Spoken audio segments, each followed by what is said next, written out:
Good morning. भगवान ने हम सबको एक बहुत बड़े रहस्य की बात बताई है। भगवान ने हमें बताया है कि हमने इतने जन्मों में जो भी पाप किए हैं या इस जन्म में भी हमने जितने भी पाप किए हैं या बुरे कर्म किए हैं वो हम सारे ख़त्म कर सकते हैं।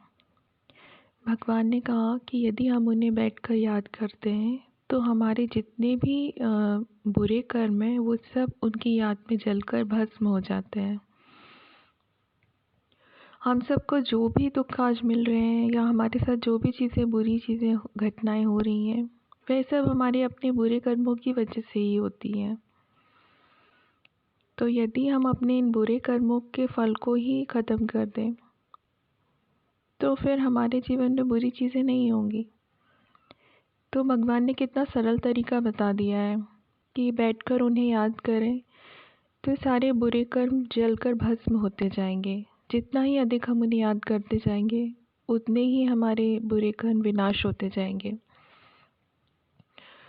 और जैसे जैसे हमारे बुरे कर्म विनाश होते जाएंगे हमारा जीवन सुख की ओर आगे बढ़ता जाएगा। हम खुद को हल्का महसूस करेंगे और फिर हम सुखी रहने लगेंगे। आखिर हम सब अभी इतना दुखी क्यों हैं? हम सब ने अपने बहुत सारे टारगेट्स बनाए हुए हैं कि जब मुझे बहुत अच्छा आलीशान घर मिलेगा तो मैं बहुत खुश हो जाऊंगा, फिर मैं हमेशा खुश रहने लगूंगा, या मेरा इस जगह सिलेक्शन हो जाएगा तो मैं हमेशा के लिए सुखी हो जाऊंगा।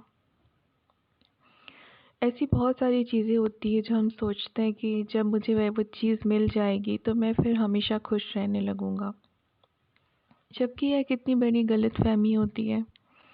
क्योंकि आज इन लोगों के पास जो टारगेट आपने रखा है उससे भी बड़े बड़े घर होंगे, तो क्या वे हमेशा के लिए सुखी हो गए? हो सकता है कि उससे भी बहुत बड़े बंगले में रहने वाले लोग भी उससे भी बहुत ज़्यादा दुखी हों, आपसे भी बहुत ज़्यादा दुखी हों, या जिन चीज़ों का उन जगह सिलेक्शन हो चुका है वह लोग नॉर्मल पर्सन से भी ज़्यादा दुखी हों। क्योंकि हमारी सोच ही गलत है। किसी चीज़ को प्राप्त करने से, किसी ऊंचाई को छू लेने से हम सिर्फ थोड़ी देर के लिए ही सुखी हो सकते हैं। वो थोड़ी देर बहुत थोड़ी देर भी हो सकती है, 1 घंटा, 1 दिन, 1 महीना। 1 महीना तो काफ़ी ज़्यादा है, क्योंकि दुखी होने के लिए तो बहुत छोटी चीज़ों की ज़रूरत होती है।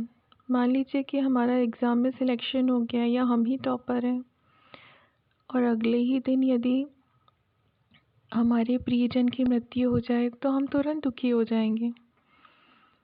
या हमने बहुत बड़ा आलीशान घर खरीद लिया है और फिर हमें कोई बड़ी बीमारी हो जाए तो क्या हम दुखी नहीं हो जाएंगे? तो हमारा टारगेट तो गलत था ना कि जब मुझे वह चीज़ मिलेगी तो मैं हमेशा के लिए सुखी हो जाऊंगा। तो हमें दुखी करने के लिए तो बहुत छोटी सी चीज़ भी काफ़ी है। किसी ने आपसे बुरे तरीके से बात भी कर ली तो भी हम दुखी हो जाएंगे। तो यह सोचना तो गलत है कि वह चीज़ मिलेगी तो मैं हमेशा के लिए सुखी हो जाऊंगा। क्योंकि यदि आपको सुखी होना है तो आप अभी तुरंत भी बहुत सुखी हो सकते हैं। यदि आप अपने मन से ये सारी गलत धारणाएं निकाल दें कि जब ऐसा होगा तो सुखी होऊंगा, जब वह ऐसा करेगा तो मैं सुखी होऊंगा, जब लोग बदल जाएंगे, ये बहुत सारी चीज़ें जो हमने सोच रखी हैं कि जब वह सब हो जाएगा तो मैं सुखी हो जाऊंगा। यदि हम इस गलत धारणा को मन से निकाल दें तो हम अभी तुरंत ही सुखी हो सकते हैं। यदि हम सिर्फ अपने कर्म पर फोकस कर लें, हम जो कुछ भी है हम उसे बहुत सहज स्वीकार कर लें, क्योंकि आज हम जिस भी स्थिति में हैं, जो भी है वह हमारे अपने कर्मों का परिणाम है। किसी दूसरे ने हमारे साथ कुछ भी बुरा नहीं किया है, कोई दूसरा कुछ कर भी नहीं सकता। यह तो सब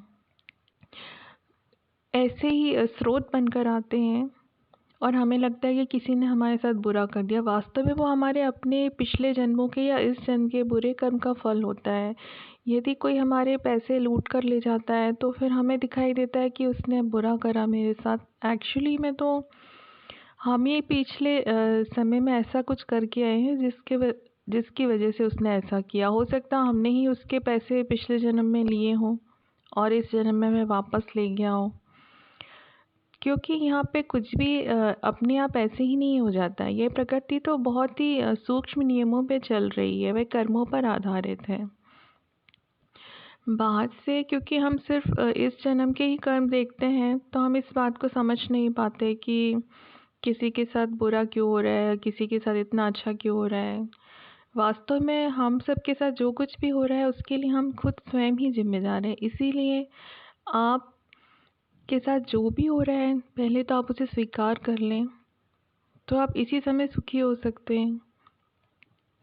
यदि आपके मन से ये सारी चीज़ें निकल जाएं कि किसी दूसरे ने आपके साथ बुरा किया है, तो आप अभी ही सुखी हो सकते हैं। आप हर चीज़ के लिए स्वयं को ही जिम्मेदार मानें कि हमने जो भी किया उसके लिए स्वयं मैं जिम्मेदार हूँ, मेरे अपने कर्मों का फल है ये। यदि कोई दूसरा भी हमारे साथ बुरा व्यवहार कर रहा है या हमें धोखा देता है, तो वह भी हमारे अपने ही कर्म है जो हमने कभी ना कभी किए हैं, जिसका रिटर्न हमें मिल रहा है।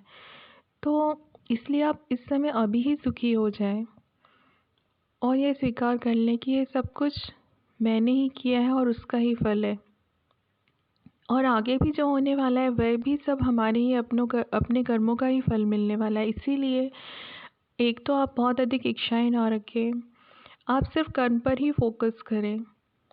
आपको किसी भी एग्ज़ाम की तैयारी करनी है, आप बहुत मन लगाकर पढ़ाई करें, लेकिन आप इस चीज़ से ना चिपके कि मेरा सिलेक्शन होगा तो ही मैं खुश होऊंगा।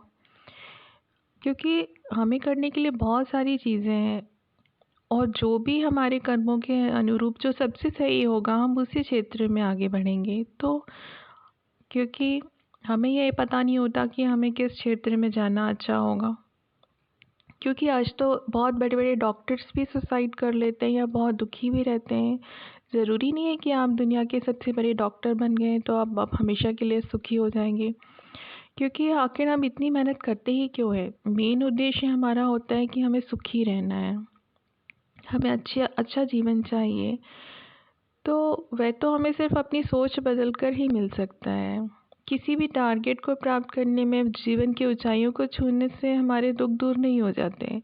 हमारे दुख दूर होते हैं जब हम अपनी सोच को सही दिशा देते हैं, अर्थात हम इच्छाओं से ना चिपके, हर चीज़ को बहुत सहज स्वीकार करें कि सब कुछ जो हो रहा है वही सबसे श्रेष्ठ है, वही होना चाहिए। क्योंकि ये नियम तो ईश्वर ने बनाए हैं, जिसमें हर व्यक्ति को अपने ही कर्मों का फल मिलता है। तो जब मैं ही हर चीज़ के लिए जिम्मेदार हूँ, तो फिर हमें दुख क्यों होना है? इसीलिए आगे भी जो कुछ होने वाला है आप उसे बहुत ही सहज तरीके से स्वीकार करें। इसलिए आप सिर्फ अपने कर्म अच्छे करें, और आपके साथ जो भी होता है आप उसे ही स्वीकार करें। आप ऐसा ना सोचें कि नहीं ऐसा ही होना चाहिए था, ऐसा क्यों नहीं हुआ। क्योंकि होगा तो वही कि जो हमारे अपने कर्मों का फल हमें मिलना होगा, वही रिज़ल्ट आगे चल के हमारे सामने आएगा। तो इसलिए हमारे साथ जो भी हो रहा है हम उसे बहुत ही सहज तरीके से स्वीकार कर लें और खुश रहें। क्योंकि खुश रहना हमारे मन पर डिपेंड करता है। बहुत अधिक पैसे मिल जाने से या बहुत आलीशान चीज़ें मिल जाने से हम सुखी नहीं बनते हैं। क्योंकि बहुत पैसे और आलीशान चीज़ें मिल जाने के बाद भी यदि आपका कोई मित्र ना हो, आपसे कोई प्यार करने वाला ना हो, तो आप कहाँ खुश रहेंगे? तो फिर इससे तो यह साबित हो गया कि ये चीज़ें सुखी करने के लिए पर्याप्त नहीं है। अर्थात हमें अपने मन को ही सही दिशा में ले जाना होगा। मन को यह सिखाना होगा कि जीवन में जो भी चीज़ें होती हैं वही सबसे श्रेष्ठ है, वही होना चाहिए था, क्योंकि वह सब कुछ अपने कर्मों के अनुरूप ही हो रहा है। जैसे कि किसी व्यक्ति ने साल भर पढ़ाई ना की हो और अब वह एक दिन बैठकर सारे दिन भगवान की पूजा पाठ करता रहे, तो और अगले दिन वह टॉप कर ले, तो आपको नहीं लगेगा कि यह तो सही नहीं हुआ, यह तो न्याय नहीं है। आपको तब यह लगेगा ना कि उसे अपने कर्मों का फल मिलना चाहिए था। तो ऐसे ही ये सृष्टि भी चल रही है, जिसमें भगवान ने कर्मों पर फल को छोड़ दिया है कि जो जैसा कर्म करेगा उसे वैसा ही फल मिलेगा। तो इसीलिए भगवान भी इन कर्मों के साथ छेड़छाड़ नहीं करते, क्योंकि हमने जो किया है उसका फल तो हमें भोगना ही पड़ेगा। लेकिन भगवान ने हमें एक बहुत अच्छी चीज़ बता दी है कि हमने इतने जो भी खराब कर्म कर दिए हैं हम उन्हें ख़त्म कर सकते हैं यदि हम बैठकर भगवान को याद करें। और जितना ज़्यादा हम भगवान को याद करेंगे तो हमारे बुरे कर्म ख़त्म होते जाएंगे। और जब हमारे बुरे कर्म ख़त्म होते जाएंगे तो हम अपने आप ही सुखी बनते जाएंगे। हम अंदर से शांत होते जाएंगे, हम हमेशा आनंद में रहने लगेंगे। ज़्यादातर दुख हम सिर्फ अपने मन से ही महसूस करते हैं। इनफैक्ट यदि हम अपने मन को इतना मजबूत बना लेते हैं तो जो बहुत बड़ी बड़ी बीमारियां होती है उसमें भी हम मन से सुखी रह सकते हैं। तो सबसे फोकस हमें अपने मन को करना है, मन को हमें सही ज्ञान देना है। उसके लिए हमें रोज़ भगवान का ज्ञान सुनना चाहिए। और जितना ज़्यादा हमें ज्ञान मिलता है तो ही हम अपने मन को सही बातें सिखा सकते हैं। भगवान अपनी सारी बातें हमें मुरली के द्वारा बताते हैं, जो कि ब्रह्मा कुमारी आश्रम में सुनाई जाती हैं। हम उन्हें ऑनलाइन भी सुन सकते हैं। उसमें भगवान हमें सच्चा ज्ञान देते हैं जो कि मनुष्यों के पास नहीं है, क्योंकि जो ज्ञान के सागर है वो तो एक ईश्वर ही है। इसलिए आप प्रतिदिन मुरली सुने और अपने मन को सही बातें सिखाना शुरू करें, जिससे कि हम अब सुखी रह सके। क्योंकि दुखी रहना तो किसी को भी पसंद नहीं है। आखिर हम सब यही चाहते हैं, हम कितनी मेहनत करते हैं लेकिन हमारा उद्देश्य सिर्फ होता है कि हम सुखी बन जाएं। क्योंकि नाम पैसा शोहरत कमाने के बाद भी आप यह तो नहीं सोचेंगे कि मैं दुखी रहूं लेकिन मुझे नाम शोहरत मिल जाए। आपके अंदर उसका जो मेन लक्ष्य है वह तो सुखी बनना है, और सुखी बनने के लिए ही हम ये सब टारगेट्स बनाते हैं कि मुझे नाम शोहरत पैसा चाहिए, जबकि इनका आपस में कनेक्शन नहीं है। सुखी रहना हमें हमारे अपने मन पर डिपेंड करता है। इसलिए हमें अपने मन को सही ज्ञान देना ज़रूरी है, जिससे कि हम सुखी बन सकें। इसके लिए प्रतिदिन भगवान को याद करें, उनके ज्ञान को सुनें, जिससे कि हम सही दिशा में आगे बढ़ सकें। Thank you.